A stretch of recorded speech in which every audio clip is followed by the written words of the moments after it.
You're tuning into Black and White Sports on YouTube. The no-holds-barred truth on sports. The main event starts now. All right, Black and White Sports supporters, we're going to talk about Bubba Wallace because in case you didn't know, yesterday was a Bank of America NASCAR Cup race in the playoffs, and, well, Bubba Wallace was in dangerous territory from the standpoint of getting eliminated, and he did just that. He got eliminated from yesterday's race. Keep in mind, going into this thing, I think a lot of people believed Bubba might not even make it into the playoffs if what you see on my screen right there doesn't actually happen. NASCAR star, that was Chase Elliott, having to have leg surgery after a snowboarding accident. A lot of people think that Bubba sort of got in on that. By the way, A.J. Allmendinger won yesterday's race.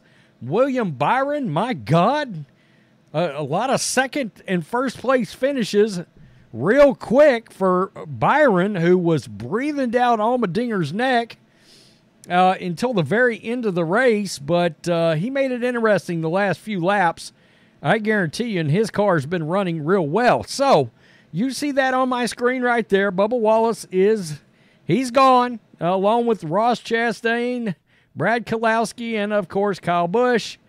And that was it. Yeah, you can see some of the response right there. You were eliminated, a little Jack Nicholson action. So, as you can expect from NASCAR or Fox Sports or NBC these days, my goodness, they can't wait to get to Bubba Wallace. Other guys did get eliminated, by the way, as you saw there. 3 other guys, but we ran to get to Bubba Wallace so we could interview him because he's the only other guy in the sport, question mark? That's what it seems like these days. I don't know what they're going to do if Bubba decides to retire. I mean, my goodness, Steve Phelps, a NASCAR head, may just drop to his knees and start crying, just emotional with his pain once Bubba's gone. My goodness. Okay, let's listen to this. Texas. That's what I thought about after we got spun there. This weekend was incredible, just from the effort, from the team, from myself, just all clicking, right? And it felt really good to be competitive and run up front and pass cars on road courses and not be passed. It's a lot to look at, but what I analyze is what could I have done to not be in that situation? Could I have been faster, pass another car, how to be better to not put yourself when you're racing around there with squirrels. So it is what it is. Just didn't have enough, and it wasn't in the cards, and I guess that's what 30 is. I'm not mad. I'm happy for the team. I'm pumped for our season. It's not over with yet. I'm really excited for next week in Homestead, Martinsville, Phoenix. I might just go on vacation then. But okay, that's all I can stand to that. As you can see, the first comment there is his team owner, Michael Jordan. Yeah, crying. That's right. Bubba's out. My goodness. So, Matt Weaver here. Bubba talked to the media some more, and of course, somehow, some way, this became about him proving people wrong, and inside the sport, outside the sport. He believes he's matured in how he handles defeats. Okay, I guess you're always talking about other people doubting you, so I don't know how mature that is, and, one could say just shut up and race, but we'll get to some reaction from NASCAR fans too, by the way. Let's look at this. I mean, we weren't supposed to be here according to a lot of people, but we proved them wrong and proved a lot of people in the garage wrong that you can't really count on the 23 on a road course race, right? So that's cool to say. So got to continue to work. I don't think we're a winning car yet, but we're light years where we were a few races ago. When you get out of the car and you stand and take a moment to... What exactly have you proven? I don't know. I'm just asking. Reflect your thoughts. What goes through your mind, or what were you just kind of thinking about reflecting upon? 10 years ago, I'd be ready to punch something. I guess that's maturing and growing up and turning 30. Accepting the fate, and it wasn't meant to be. You know, every time you catch shade, maybe not responding to it would also be mature. But I'm just throwing that out. I don't buy it, but that's just me. Yeah, except the only reason he made it was because Chase Elliott went snowboarding early in the season. 3 years essentially Gibbs equipment, and that's the only way he can make a playoff appearance. Really isn't impressive. This guy likes Bubba, but he takes a shot at him. I like Bubba, but he needs to stop making it about other people and making it about himself. Just stop with the everybody's out to get me routine and race. Well, yeah, you see that right there. I'm crying. I'm heavy with emotion, I guess. Yikes. I like Bubba, but just race, man. It doesn't have to be about everyone else or about always proving somebody wrong. Sometimes you just got to accept it. Well, you're just...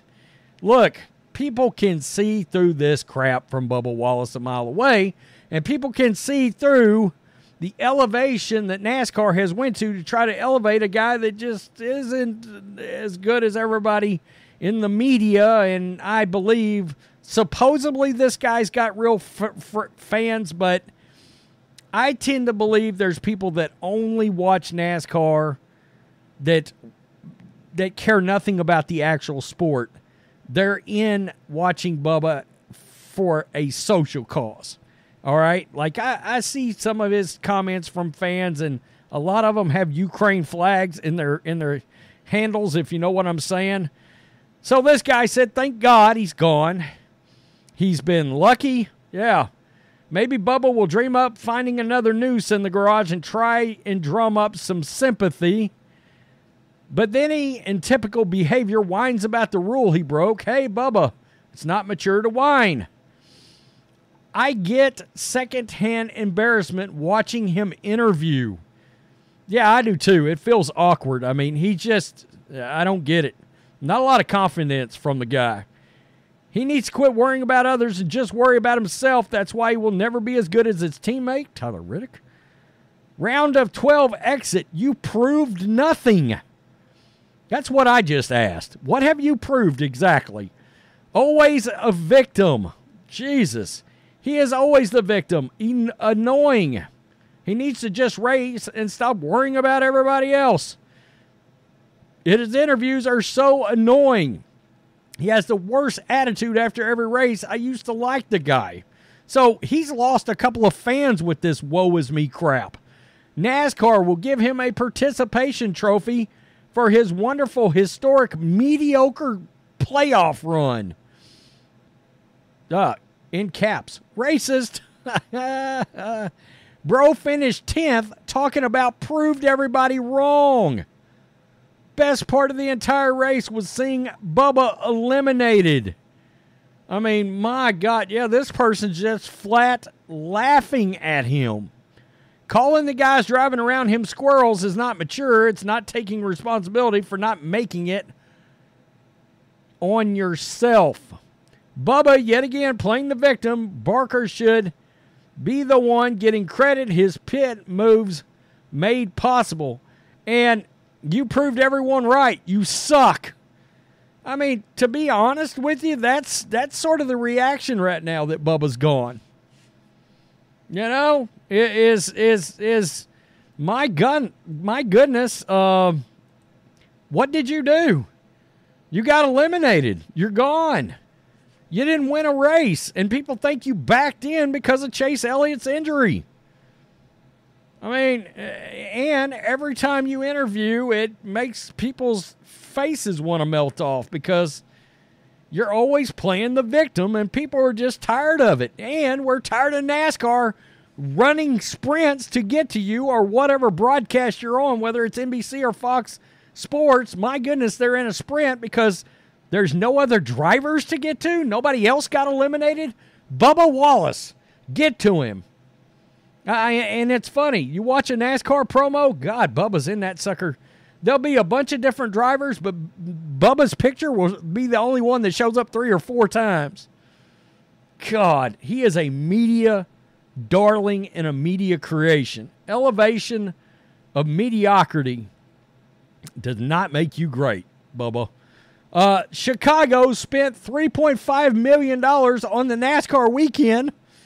They got $620,000 in return. So, of course, Brandon Johnson announces Chicago's race is coming back. Now, look, Lori Lightfoot is the one that had NASCAR come to begin with, but it was a disaster. It was a disaster, and they didn't make any money. By the way, that came out this morning from the Chicago Tribune. This morning, the Chicago took a bath with all the money that should be spent somewhere else. NASCAR's bringing the event back, which it looked to me like it looked kind of cool on TV, to be honest with you, the actual race. But I couldn't tell there were any NASCAR fans there hardly. I mean, really and truly, I just don't think NASCAR fans are going to infiltrate a place like Chicago where somebody like me is doing videos this morning about the fact that 44 people got shot and 81 have been shot in the last 2 weekends. Do you know a lot of NASCAR fans trying to beat the Bushes to get to Chicago? So Brandon Johnson says, oh, it didn't work out, but let me bring them back anyway. All right. And then you can see financially it did not work out. So I wanted to add that to the end of this video just so I could speak on it a half a second. Tell me what you think, black and white sports supporters. Bubba Wallace is out. My goodness, thank God. I'm sure somehow, I mean, he's still going to be racing, so, yeah, don't go away. I mean, what would happen if he actually won a race? Would time freeze? Just wondering. I mean, hell would freeze over. We know that. Peace. I'm out. Till next time. Thanks for watching the show. Be sure to like, comment, and subscribe. Be sure to tune in next time on Black and White Sports.